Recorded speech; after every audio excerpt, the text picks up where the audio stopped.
What's going on, everybody? Welcome back to the Born and Made podcast. Today, I have, I always say I have a very special guest, but today is a super duper, very, very, very special guest. This person and I go back, realistically, 32 years, maybe. We've known each other, I think, since we're 8 years old. I know this person as Lisa Regensburg, aka Lisa Regs, aka Regs, but she goes by Dr. Lisa Paz now. She is a clinical sexologist. She is a marriage couple therapist, an individual therapist, sex therapist. She has had a private practice in Miami, Florida, working with some of the best for 15 plus years. Lisa is someone near and dear to my heart. It is so appropriate that Lisa is a sex therapist. I think we all could have projected that from when we were kids. Lisa, welcome to the Born and Made podcast. I'm so excited to have you here. I am so pumped to be here. That was a tremendous intro. I'm very excited. I feel exactly the same. I was doing the math last night too, and you hit it. It's about 32 years. I love that you say you could have foreseen that this is what I was going to go into, because I always think it either would have been like a madam, a hooker, or I was going to legitimize it and do sex therapy. Well, let me give you a little bit of a rundown of how this show goes. So the idea of Born or Made is really to talk about the nature-nurture element of life. Whether we think we are born with an inherent/innate ability to get to where we are today, or if we got where we are today through grit, grind, and hustle. Essentially wanting something and working as hard as you possibly can to get it. I don't want to get to that question just yet. I kind of finish every podcast with that question, but it's a good question. And this is, I believe, the 55th episode. So I've been at this for about a year. And I got to say that it's like even Steven across the board. I would say 25% born people, 25% made people, and then 50% both. That's what I would say. So the way we get there is by hearing your story. You are incredibly successful, and you've done a lot of work in the field that you're in. I really want to understand what that is, and I've got, as you can imagine, an enormous amount of questions for you. I really want to take it back to as early as you can remember to try to understand how it is or how it was for you coming up and what drove you to the success and happiness in life you have today. I'm so excited for this conversation. It feels funny because I'm going to say it looking at you, even though you know most of it, because you bore witness to it, right? So, I came from sort of a tough home, and I knew that I wanted to do better, be better, get bigger. School came easy to me. And so while I didn't necessarily apply early on, it was there as an out. If we're being really frank, right? Sex and relationships and all of that also came very easy to me very early on. I left home at 17 because home was just a place that was probably not agreeing with me at that time. And it was the best thing I did because it sort of forced me out on my own. And I came down to Miami. And so from there, I started studying. And then as soon as I realized that I could actually legitimize human behavior and sexual behavior into a discipline and do something with it, I sort of started focusing the studies very early on to that. And even my grandparents, when they found out, were like, oh, yeah, that makes sense. That is exactly right. You should do that. And everyone from there on. And so I had a lot of support to go into this. But the early grind was a weird one. And I'm an only child. I think I felt I had good friends, but alone. My parents got divorced. I was mature. We were growing up in the middle of Manhattan. Accessibility to everything was very high. And as such, I think it was a fast, early upbringing. The upside is I got a lot of shit out of my system very early. And so it sort of allowed me to ground down. And then sort of launch into what I wanted to do work-wise. And I worked through school, put myself through graduate school, et cetera. I think that's awesome, but you really skipped over an enormous amount of shit that I want to fucking dig into. I mean, you basically were like, and it's not going to go down that easy for you, homegirl. We're going to dig. Let's dig a little bit. Let's dig. So what was it like for Lisa Regensburg at the time at, 8, 9, 10 years old, growing up on 84th Street between 1st and 2nd Avenue, or 1st and York? And what was that experience like? Because you were always, from my memory, Lisa was always an outspoken, lovable, like my sister for a long time, when we were young. And like everybody wanted to fuck, pretty much. Of all the titles, I'll take that one. Yeah, listen, I think it got shitty probably right around 11, 12. And I think that 8, 9, 10 is still light-ish, maybe a little like wishing my parents were happier, wishing they had a little more finances, wishing there was less fighting. But I think by 11, I think I was just already catching a wild hair. I think my hormones were running. I was sexualized very early, not in a traumatic way, which is interesting. I still reflect to this day of all the situations I put myself in and all the experiences I had, and as early and young as I did everything. And like my hand to God, I never had traumatic experiences. I never caught any infections. I never had anyone force me into anything, probably because I was beating them to the punch.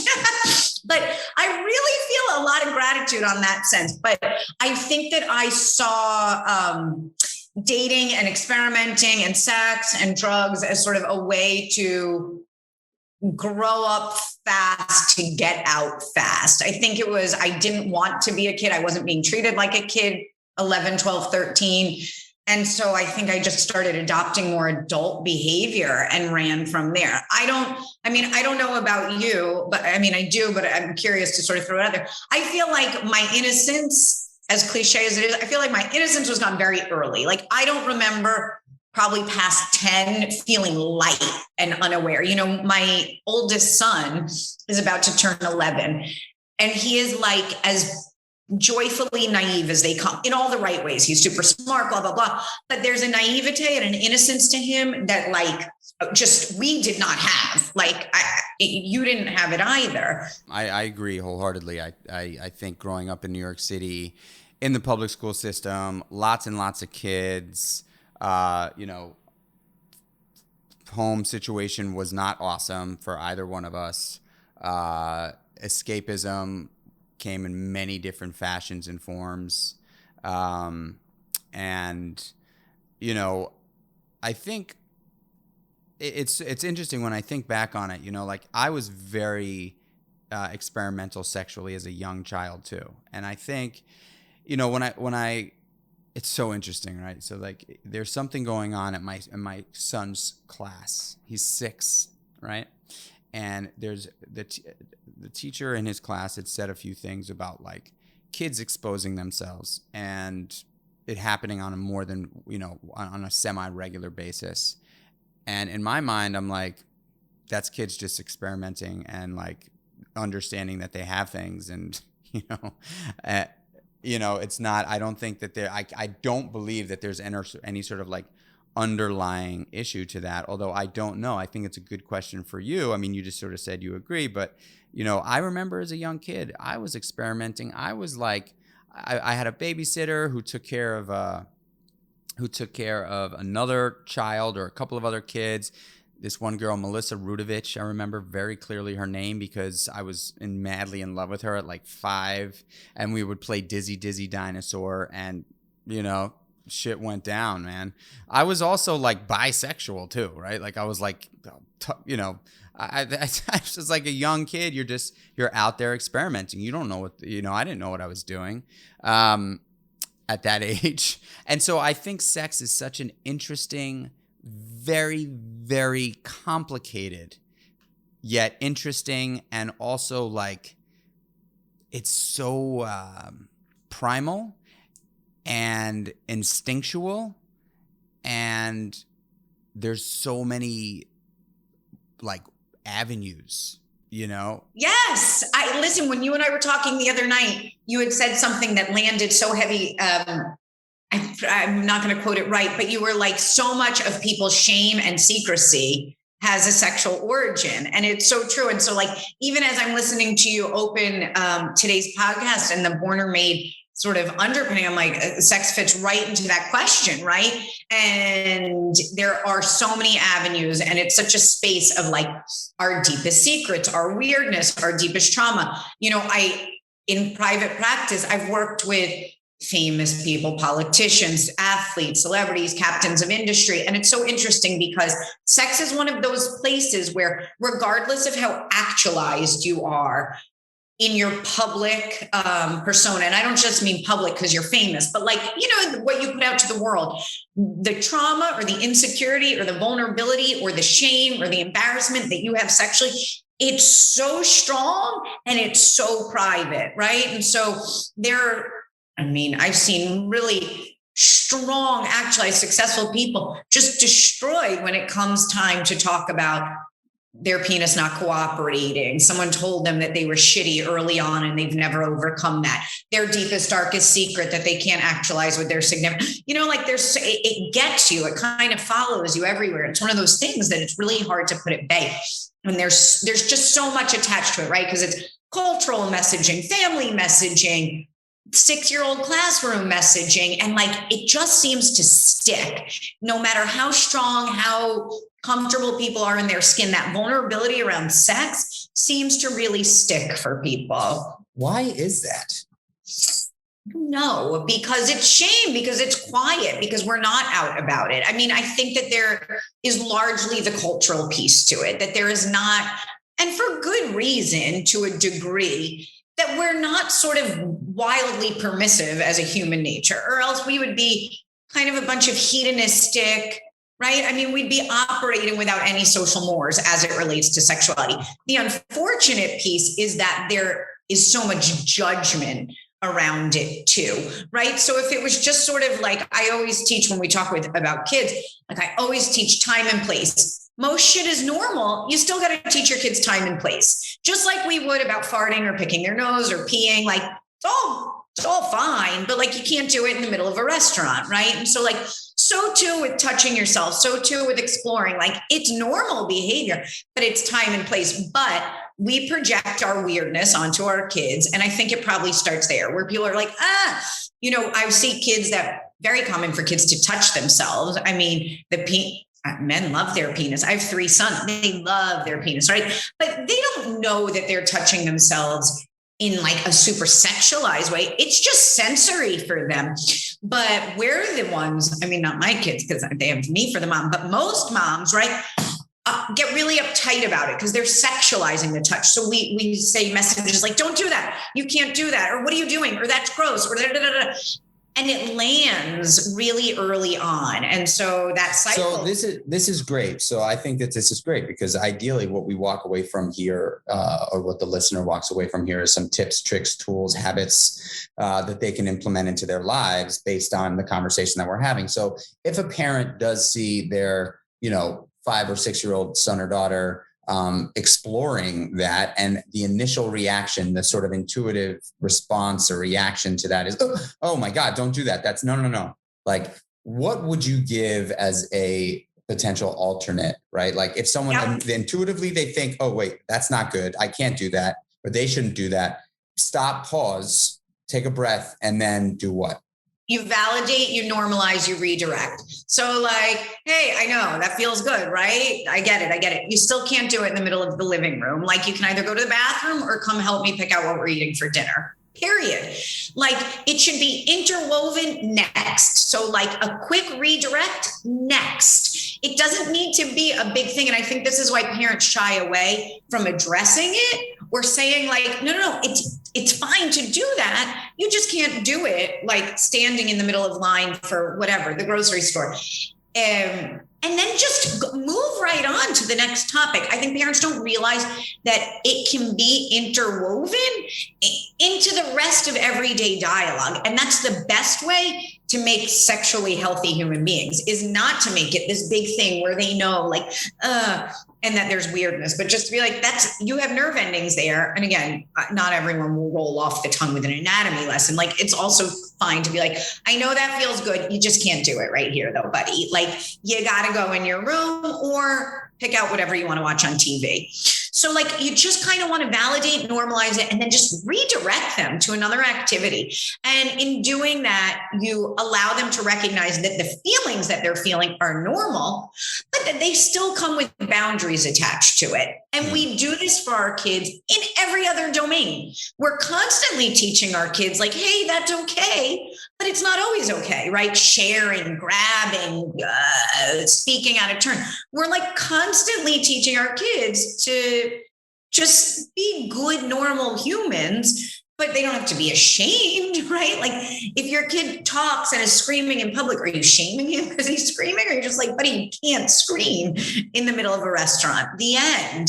And we just don't give that same gift when it comes to sex. And then we create those like secret things. And then as they get older and they have sexual feelings and sexual experiences, it's with weirdness attached to it. Let's talk about a little bit older now, right? And you have a son or daughter, and you know that they're similar to you and I.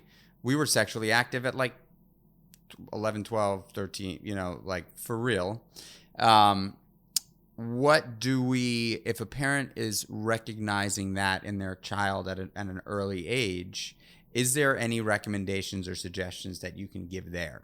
Yeah, you should recognize that to communicate with them is not to give permission. So what research shows is the best model is information plus your family values. And that makes the healthiest outcome. So a lot of people hesitate to acknowledge their kids' sexuality because they feel like if I acknowledge it, I'm giving permission.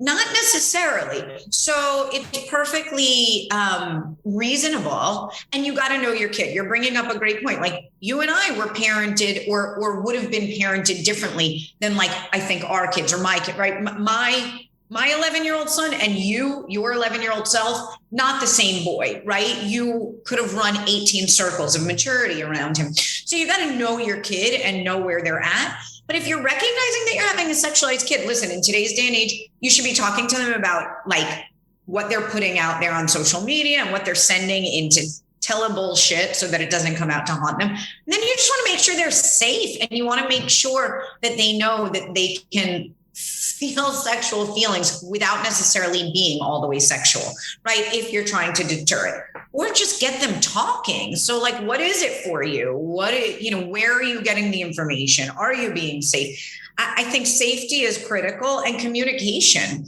without judgment.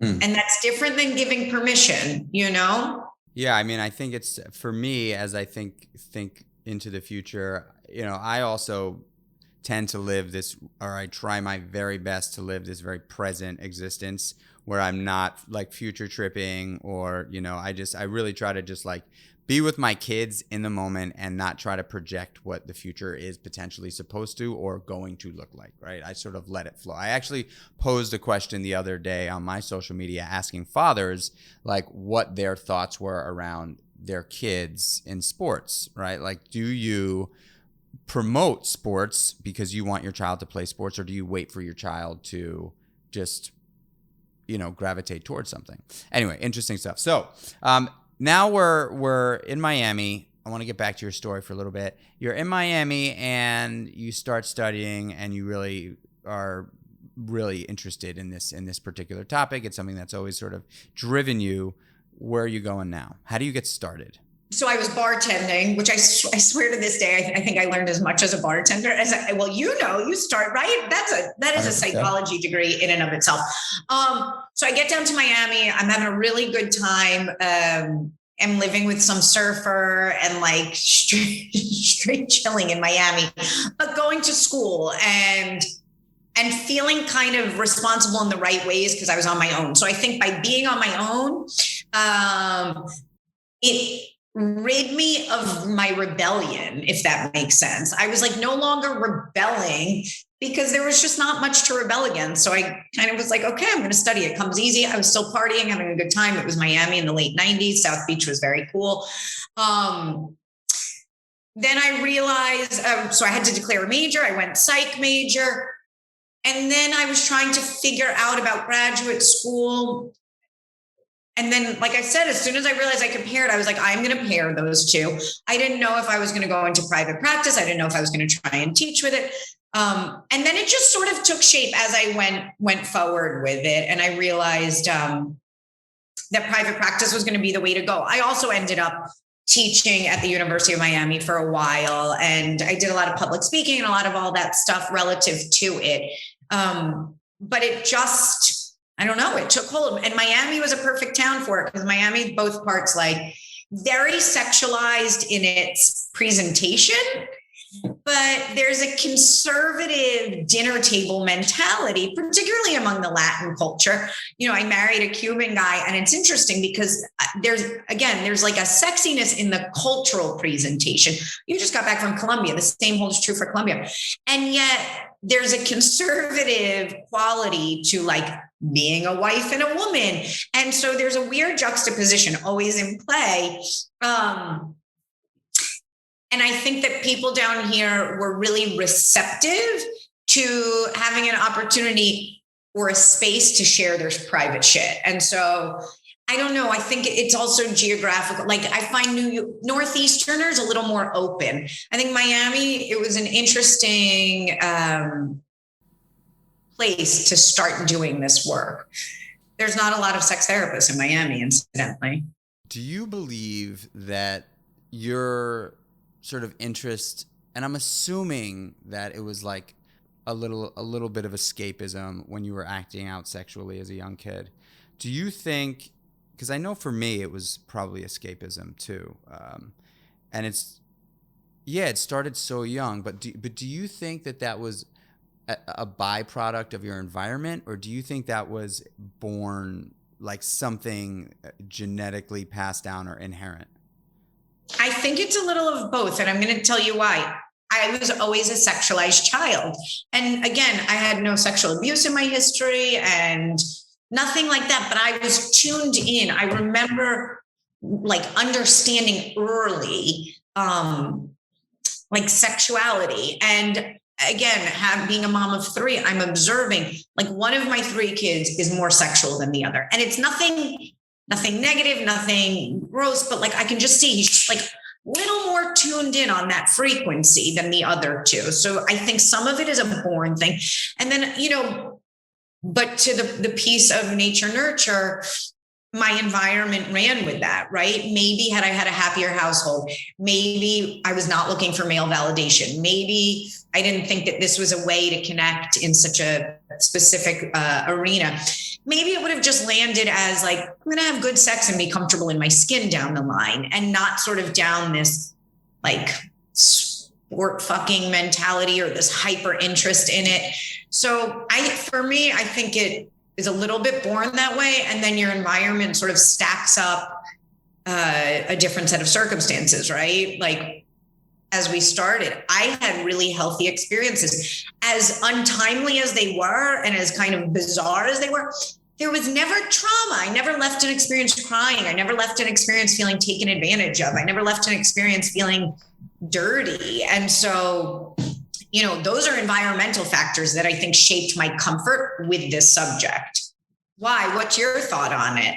Well, I mean, I think for me, I have an interesting situation, right? So I do have sexual abuse in my early childhood. And so I don't know, like, I can't, it's hard because I think it's a combination of the two, right? I know that I was born with a sort of tendency to want to abuse and escape. And from as early as I can remember, I was slugging, the orange juice out of the container as hard as I possibly could.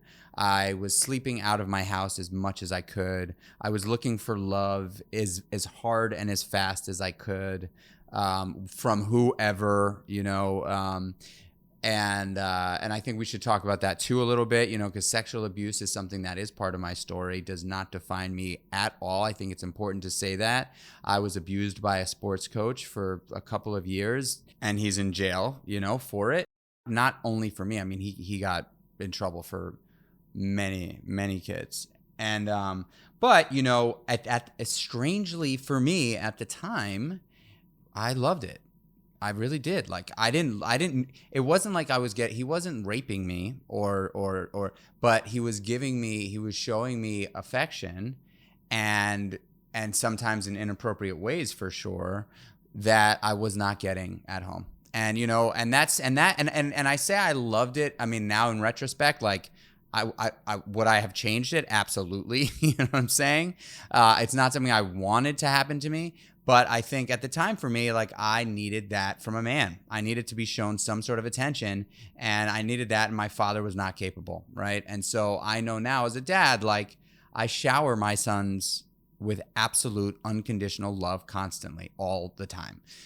And I don't do it because I'm trying to prevent that. I do it because I genuinely love my kids, and I am a genuinely affectionate person, and I genuinely want them to feel that, right? My father was just not. My father did love me. He just didn't know how to love anyone. He didn't love himself, right? And so he tried his best. It was really tough for him. But I think that like it's important to say that sexual abuse, at least in my case, I can't speak for everyone, of course, right? Like my case was not super severe. I wasn't being raped and hurt and beaten up and those things, but there was abuse sexually, and I gotta say that like for a period of time, it really fucked with me, right? Like I was like, did I want that? Am I, like it's like questioning my sexuality, and as a teenager, like when I was like, oh my God, that happened. And like, ultimately have, realized that I'm a heterosexual guy, and it doesn't matter what you are. But those things can certainly, fuck you up, right? When those things happen. However, I will say, and it's a note that I put here that I think is important to mention, they do not have to determine your present or your future, right? And I can only imagine in your practice you deal with this stuff. Talk to me about that. All the time. I mean, I think people are chronically trying to make peace with their trauma. You've clearly done extraordinary amounts of work, right? I also think if we're talking about the nature nurture sort of component, there's a resiliency factor too, that some people are inherently a little more resilient than others to shitty experiences and will come out a little less scathed. But yes, I see all the time.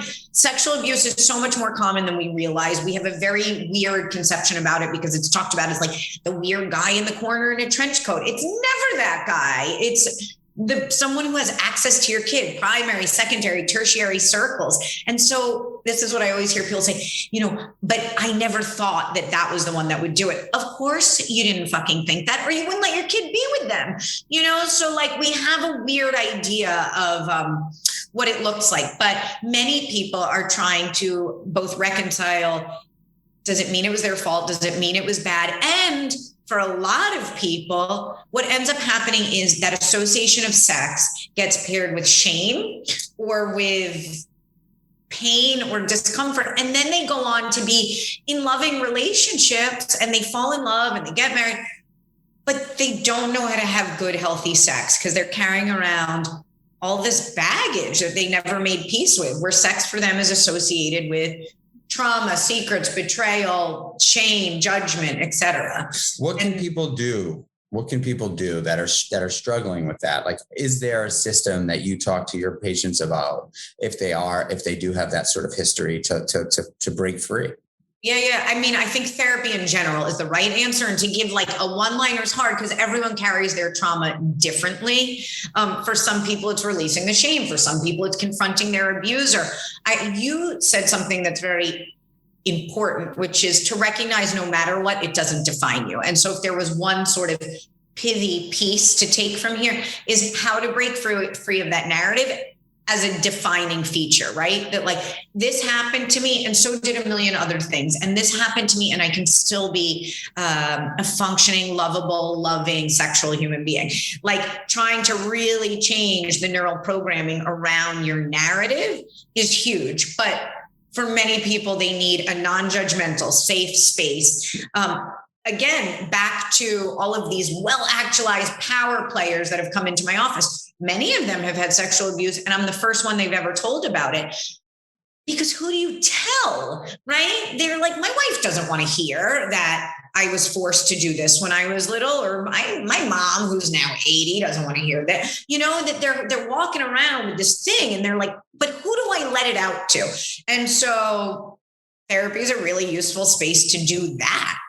Of course, the therapist is going to say that, but. And by the way, you can find me at lisa.com. That's right. But no. All kidding aside, I mean, I think that really is the way, right? To recognize it doesn't define you. It's not part of your narrative.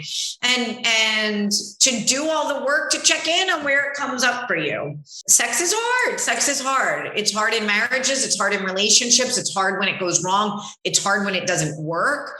When your penis isn't cooperating, when you're vaginal pain, when your wife and you are off kilter. I mean, all of it is difficult. So that was some heavy stuff. I knew that we were going to get into it. And I look, you know, I think that it's important. I think that there's lots of people that are dealing with these things. And even though they know that it happens to other people, they still feel alone. I believe that feeling alone is sometimes worse than being alone. When you are alone, at least you can look around and it's a real thing, right? When you feel alone, potentially it's not a fact. That's a hard place to get out of, because if you're alone in a room and you feel lonely, you can walk outside and try to find some community.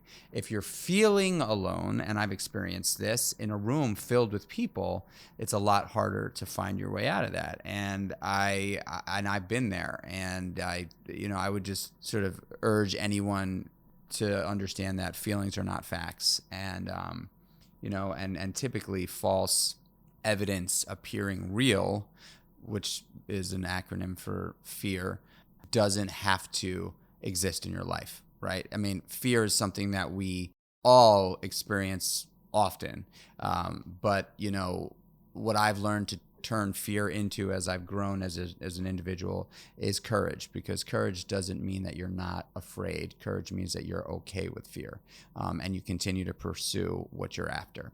Anyway, I think that that's an important thing to make a note of. I want to talk more about sex in general, just because I think it's a fun topic. So, number one issue you get from women that walk in that are struggling? Hands down, low desire. I mean, low desire. I want it, but I just don't want it. That is the most common thing I see in women. And it's interesting because research actually shows that most women do not enter sex from a place of desire in the way we think about desire, like, oh, I want it. Most women enter sex from a place of either neutrality or obligation or love and wanting to feel close. And it's not until they've shut their head down and really clicked into the moment and they finally are sort of like aroused and in it, that's when they experience this subjective thought of, oh, this isn't so bad. Like, I want this now. Why was I fighting it? Or why don't I want this more often? Whereas males, this sort of desire, as we classically think about it, comes much more naturally. And so low desire in women is the single most common thing year over year, but hands down. Have you seen any system or solution that can help women with that? Because I'm assuming that if it's the most common thing that you see, it's probably one of the most common things in the field. It is one of the most common things in the field. And the challenge is that there's no pill for it. They tried to give Viagra to women and it did what it was supposed to do physiologically, but there was no attachment to it as desire. They were like, okay, great. My vagina's swollen now. Now what? Right. And so for women, one of the most useful things is to both teach them how to have a sexual identity, right? Because what ends up happening for women is their moms and their professionals and their wives and their girlfriends. And like, none of that is particularly sexy. And so when it comes time to be sexual, they have a hard time accessing that role. So to sort of help them relearn or learn how to get into that role and feel good about it, women should be masturbating at least 2 to 3 times a week to help them figure out how to get their head in a sexualized headspace, right? So if we think about all of our neural wires, and you know from the amount of training you do, the more you do something, the more available that headspace and that physiology is to you. Sex is no different. And so I always tell people masturbation is like training. Sexual training, it primes you for knowing how to do it when you want to be with someone else. This is for women. For men, there's yes to a point. For men, it can have a rebound effect in the negative. For women, they need to really learn how to shut their head down pretty quickly, put their head in a sexualized space, and then figure out sort of how to click in with their partner. I also am a very big fan of people scheduling sex. Not in like a very sterile, like it's going on the calendar, but scheduling it both as something you look forward to, as something you prioritize. And also research shows that spontaneous mutual desire is actually very hard to achieve. So this idea that you just had a hard day and you're like, I'm ready. And your wife is like, what a fucking coincidence. Me too. Like I'm right there with you.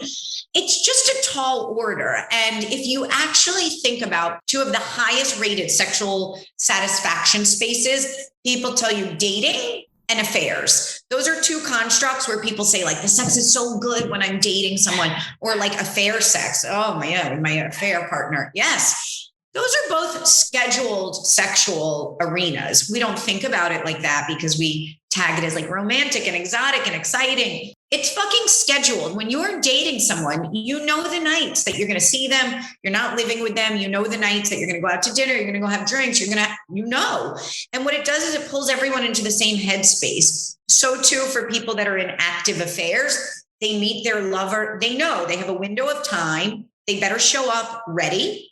That's ready in their head, ready in their body, shaved, showered, dirty and sweaty. If you like it dirty and sweaty, like they know, and everyone is in a common headspace going into it. Then we go start cohabitating with people and we lose this sort of model. Then we're like, oh no, it should just happen. And it's like, but we didn't build it on that. We built it a little more intentionally, even though we thought it was spontaneous. And now people get very stuck. And so I think that also helps. More so for women. I think it's useful for men. It's almost critical for women because women need time to get in the headspace. So scheduling is something that you suggest. And so let's just, I want to get into the men's stuff too, but in a healthy sexual relationship, how often are couples having sex? Married couples. You should be shooting for about once a week, some sort of sexual connectivity, with the idea that if you guys are on vacation, if the kids are out of the house, maybe you hit two times that week or 3 times. And if everyone is sick with a stomach bug or it's a high work week, maybe it's going to be 0 that week. But we should shoot for about once a week to ground down to each other, whether that's penetration, whether that's mutual masturbation, whether that's a blowjob, whether that's like old school finger hand job, something that's like, yo, I see you. I don't do this with anybody else on the planet. Like, no, I can outsource all my other needs, right? I can laugh with other people. I can have intellectual discussions with other people. I can train with other people. We can do all the other things we do with everyone else. The single thing, if we're in a monogamous relationship, we can't outsource is this thing. And so at least once a week, we should be giving our partner some formation of that. It doesn't always need to be penetration, but it needs to look like I see you more than just my family member, my best friend, my co-parent, my partner. Like, yo, you're hot. I see you sexual and you see me that way. And like we hit that energy at least once a week. How much does sex play a role in long-term happiness? It's interesting. I had a patient once that said to me, when sex is working, it's 10% of the relationship. When it's not, it's 90% of the relationship. And I thought that was very smart because, it's one of those things where if it's flowing, it's one more important feature. I think when it breaks down, it really starts to infest other parts of the marriage or the long-term relationship. It's a big piece for people And it's not necessarily the penetration that I think is the big piece. I think it's that exactly what we just talked about a few minutes ago.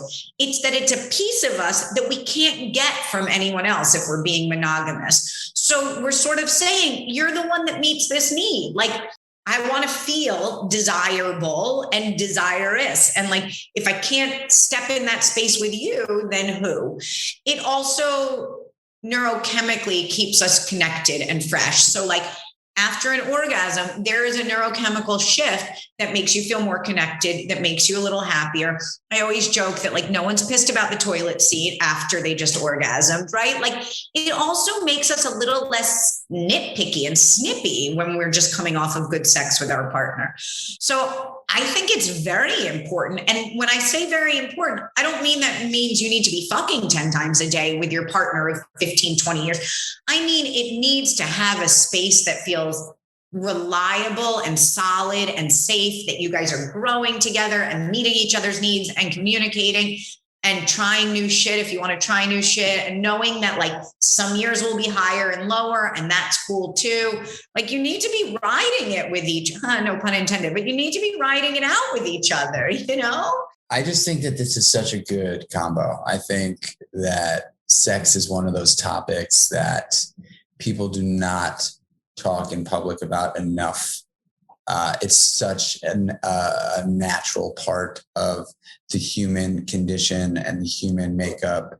And it's just like, it's also like taking a shit, right? It's like everybody takes a shit. Doesn't matter how good looking you are. That's right. It's like, you know, we all shit, and it all smells the same, and it all looks the same, and we all wipe our ass. And it's just like, you know, it's like, I think it's important that we talk about it. Talk about sex, not necessarily. That's right. It's called scatophilia. But you know what else happens too on that is that couples don't talk about their sex until it's not working. So what happens is couples start dating and they're like, oh, you're so good. Yeah, you're so good. They fuck and they high five. That was so good. Everyone's so good. And then you hit a rhythm, right? And then it plateaus and no one talks about it. It's good, but so is the rest of life. Good. And then shit goes a little bit off. And there's no format to address it because you haven't been talking about it the whole way through. You haven't been saying like, hey, it's good, it's shifting, or are you still wanting to do that? Thinking of you're not holding space just to check in with each other. So by the time people are circling back to talk about it, it's from a deficient model. And now everyone's like defensive or vulnerable or guarded. And that makes it really hard too. You know, I always tell people, you should be able to request something new with the same ease that you can be like, hey, you know, that chicken you made once, I want to eat that again. Or we haven't had that. Or I just saw this, I want to eat that. It should have the same neutrality. What happens if somebody in the relationship wants to try something new and the other person doesn't? What's a work around that? If somebody really has a fantasy of something and the other person simply just has no interest in it? Listen, this is a tough one because there's so many layers to how high the fantasy is for that person. You know, if it's one of those things where you're like, yo, it would be cool to have a threesome, and your partner's like, that's never going to happen, then maybe the compromise is we'll watch porn where there's threesomes, or I'm going to talk really dirty about it to you, or have fun fantasizing. I'm never going to meet you in that space. And you hope that it's not a deal breaker. For other people, if it is a deal breaker, that's when you get infidelity. That's when you get people that are stepping out to access something or fulfill something that their partner isn't doing. But we can't do anything under duress because, I mean, you know, you've been around the block. Like inauthenticity sexually reads really quick. So if someone is into something, even if it's off base, if they're really owning it, it's hot, even if it's not your thing. As soon as someone is like faking the front, you feel it.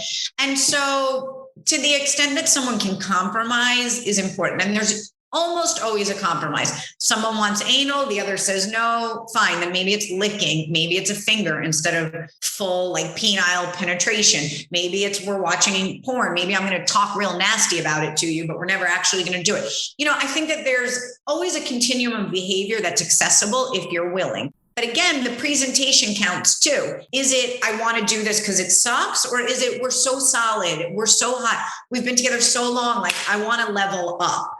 I also think the way it gets pitched changes the person's willingness to walk into something or not. What's a good way to pitch it? Always in the positive. So if you think about the idea that we are always I'm going to say always, you shouldn't say always. I'm going to go ahead and say almost always, but really always the most vulnerable to sexual feedback. Of all the feedback that we get as like humans in our culture, I invite everyone to really think about that. If someone told you you were bad in bed, your dick was small, you smelled, your cum tasted bad, we are probably more vulnerable to that kind of feedback than any other feedback we may receive. So to ask for something is to make it the opposite of vulnerability. It's to say that you're so hot, this is so good, I love what we have, I want to throw something out there, I want to put something on the table, I want us to do something together, I want to level up.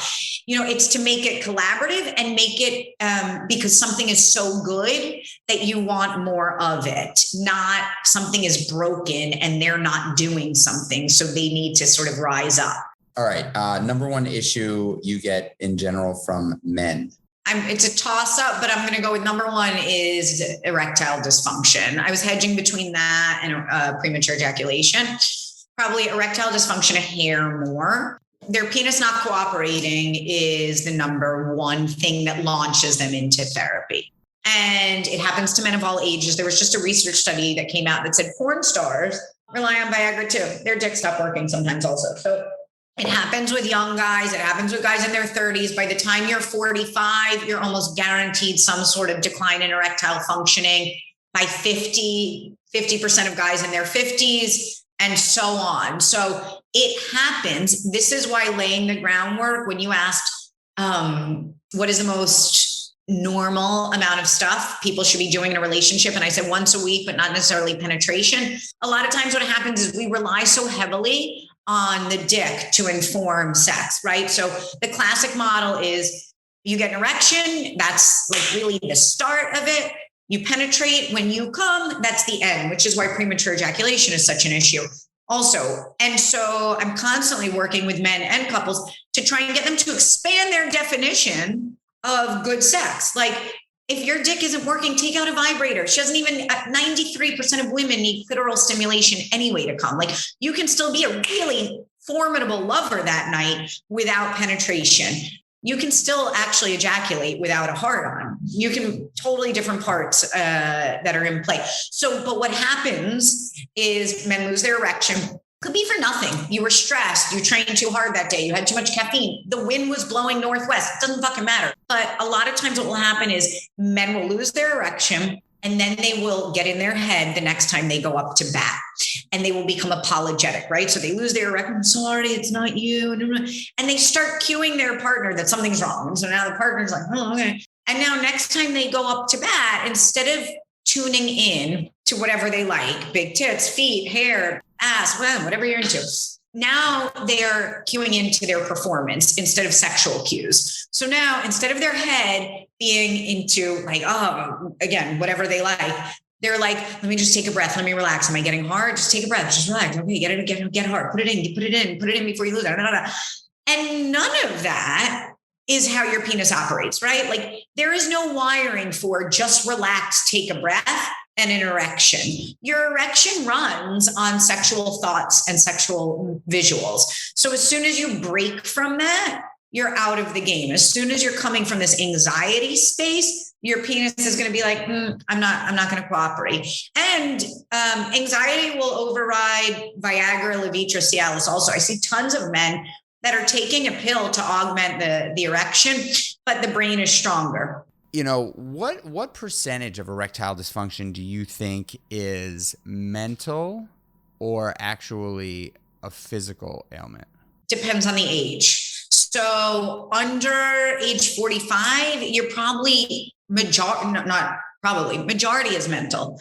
In case there's like a real physiology, diabetes, overweight, some sort of circulatory issue, it's mental. Your body is still functioning very, very robustly. It's well known that erections do not get more cooperative with age. So you will see a more organic or physiological or biological decline. If a guy comes in age 55 and tells me he's experiencing erectile dysfunction, that's a different conversation than a 25-year-old that comes in. And the gamut comes in. I see the gamut. Not to say the 55-year-old may not be having still his own organic erections, but the conversation is also more reality-based, which is your days of an erection at will, your days of mourning wood that could hammer a nail into the wall, they're behind you. And if they are coupled, if they have a partner, I often ask to bring the partner in because the couple needs to relearn how to think about the erections. Again, no one talks about it until it's broken. And then it's like, I'm sorry, there's something wrong. And everything is awkward now. And he's worried that his erections aren't working. And she's worried that she's not hot enough. Because even though she knows it's not her, she thinks it's her. And everyone gets all in their head about it instead of just sort of normalizing it is what it is. And the best thing you can do is take the pressure off of the erection and teach yourself to refocus on sexualized cues. Your penis runs on sexualized thoughts and visions. It just does. And like really good example, because people will be like, no, my penis runs on how good you're touching it. I could blindfold you and have someone come in and give you like the technically best blowjob of your life, Mike. And I mean, Donna wouldn't be happy, but I could, let's just say, and if I had like a walkie-talkie and you'd tell me like, holy, this is mind blowing. Like I've never experienced anything like this. And if I told you, take your blindfold off, and if it was some like 600-pound, 80-year-old woman, you'd lose your erection in a split second, even though 2 seconds before it was technically at an execution level, the best blowjob you ever had. It's so much more than the technicality of it. It's where our head is going. So majority under the age of 45, anxiety driven, or listen, substance abuse, depending on how that works for you, and the erectile response. Over 45, it's a combo. And often a self-fulfilling prophecy. It also leads to premature ejaculation because a lot of times what will happen is guys are so eager to get it in before they lose the erection that they end up creating this very quick response pattern. So erection, insertion, orgasm, because they just want to feel like, okay, I did it. I didn't lose the erection. I didn't have to apologize. And so then I get guys that come in with premature ejaculation as the secondary issue. So premature ejaculation is what exactly? Premature ejaculation is coming without control post-insertion. It depends on how you're measuring it.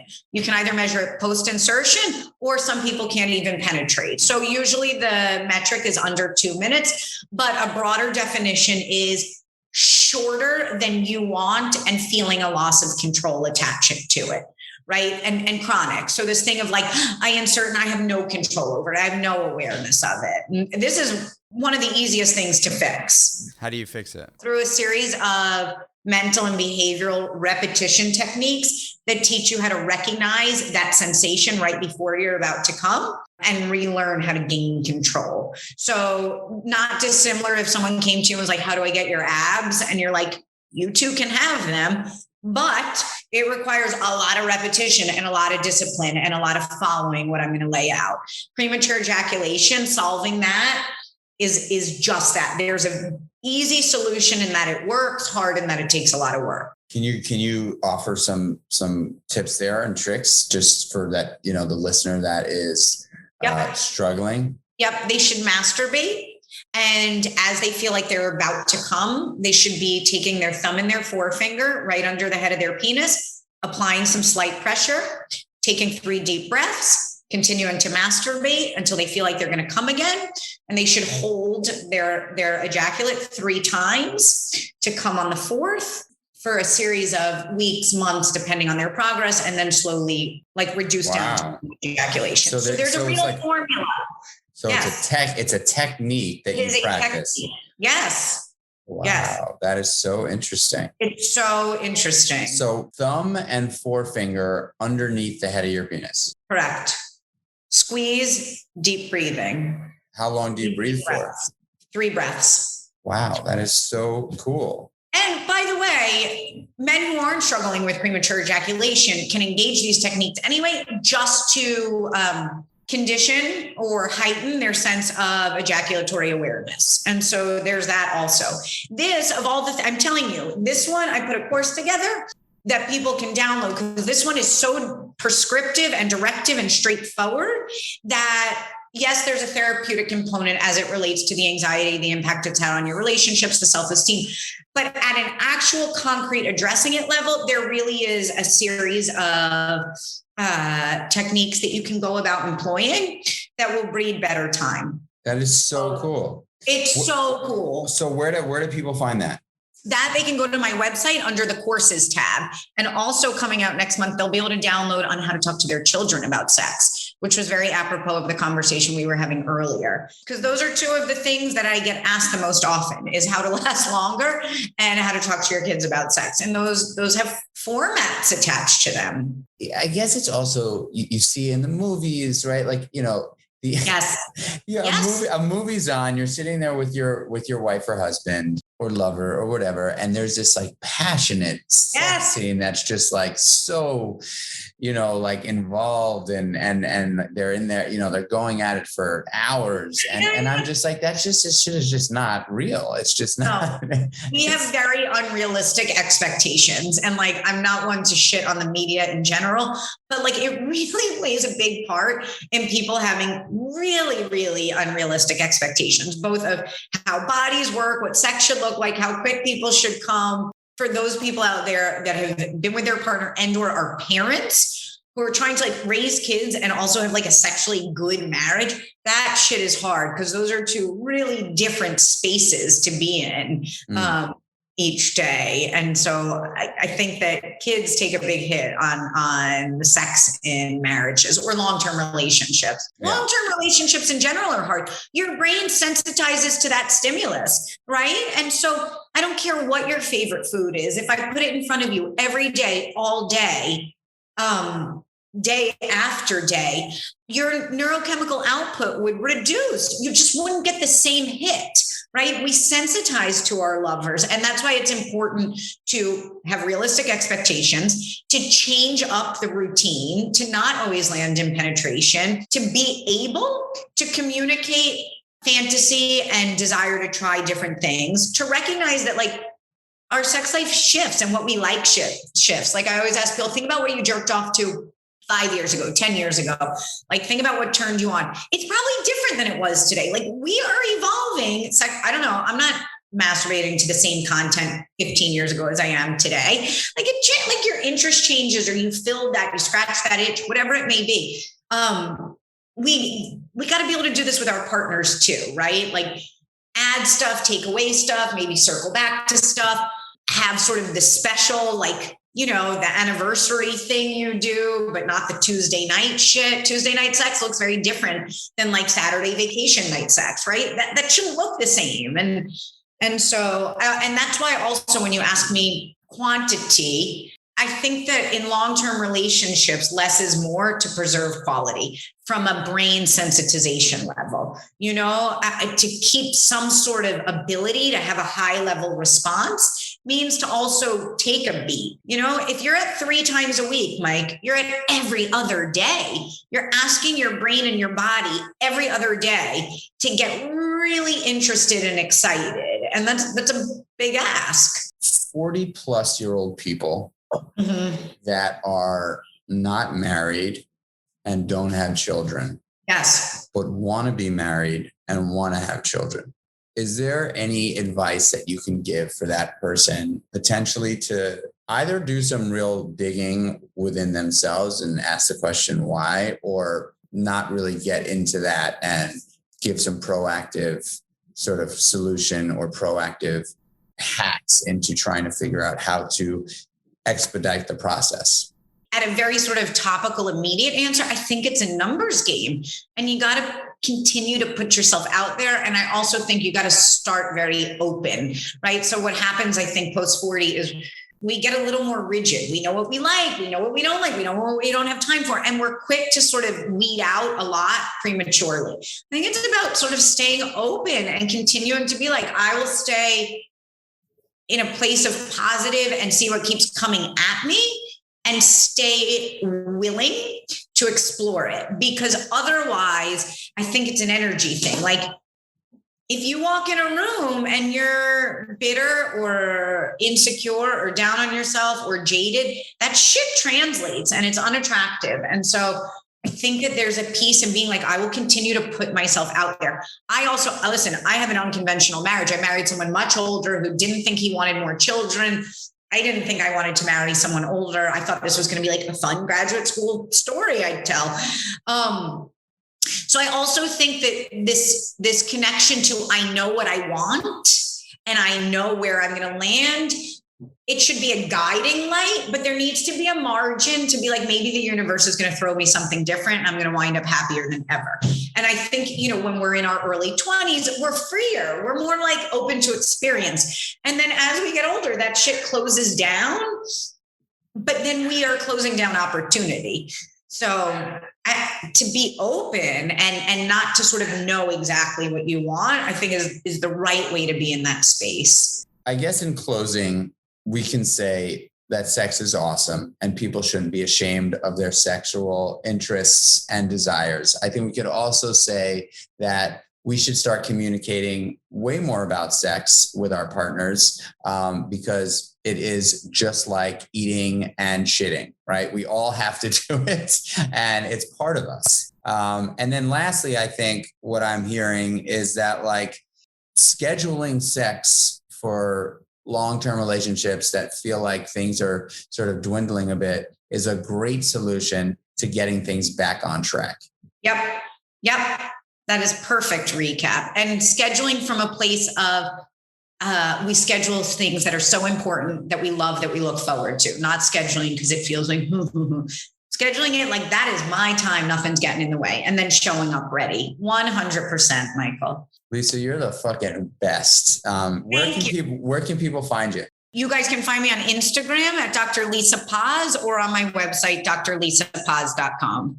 I can't thank you enough. I have to ask one last question. And this is the question that I ask every podcast guest. Do you believe you were born or made? I believe that I was both. I'm in the 50%. I'm in the 50%. I believe I was born and then my environment conspired with me. But I think we come with tendency, period. What a great conversation with Lisa Paz, my old friend. First of all, she's such a comforting person. She is so open, and obviously, I mean, she's a sex therapist, so this is part of her job. But it saddens me that sex is such a topic of secrecy for so many people. It's something that people are so uncomfortable to talk about. People are afraid to express their interest in sex or lack thereof interest in sex.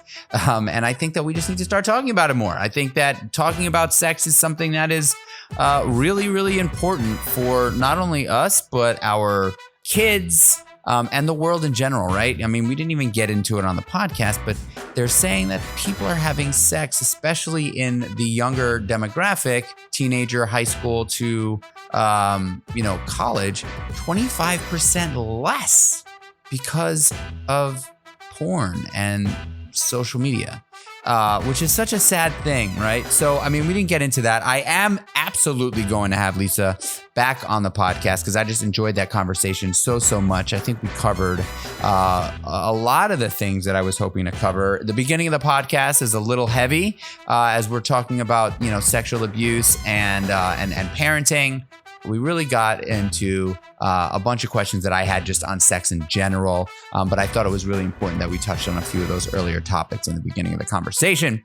So I hope this podcast gave you something to smile about, gave you something to feel good about, gave you potentially some relief, gave you some opportunity to feel like if you're struggling with any of the things that we talked about, that there is solutions out there for them, and you're not alone. These are common things that a lot of people deal with.